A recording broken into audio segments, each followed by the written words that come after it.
এবার একযোগে দেশের 4 সমুদ্র বন্দরে 3 নম্বর স্থানীয় সতর্ক সংকেত জারি করেছে আবহাওয়া অধিদপ্তর। সোমবার আবহাওয়াবিদ শাহনাজ সুলতানা এক সতর্ক বার্তায় জানান, উত্তর অন্ধ্রপ্রদেশ ও দক্ষিণ ওড়িশার উপকূলে, উত্তর পশ্চিম বঙ্গোপসাগর ও মধ্য পশ্চিম বঙ্গোপসাগর এলাকায় অবস্থানরত লঘুচাপটি সুস্পষ্ট লঘুচাপে পরিণত হয়েছে।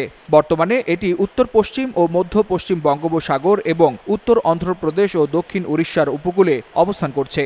আবহাওয়া অফিস জানিয়েছে, এটি পশ্চিম উত্তর পশ্চিম দিকে অগ্রসর হয়ে আরও ঘনীভূত হতে পারে। এর প্রভাবে উত্তর বঙ্গোপসাগর এলাকায় বায়ুচাপের তারতম্য দেখা দিচ্ছে। ফলে উত্তর বঙ্গোপসাগর ও বাংলাদেশের উপকূলীয় এলাকা এবং সমুদ্র বন্দরগুলোর উপর দিয়ে দমকা ও ঝড়ো হাওয়া বয়ে যেতে পারে।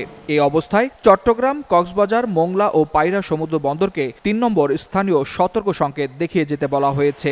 উত্তর বঙ্গোপসাগরে অবস্থানরত সকল মাছ ধরার নৌকা ও ট্রলারকে পরবর্তী নির্দেশ না দেওয়া পর্যন্ত উপকূলের কাছাকাছি থেকে সাবধানে চলাচল করতে নির্দেশ দিয়েছে আবহাওয়া অধিদপ্তর।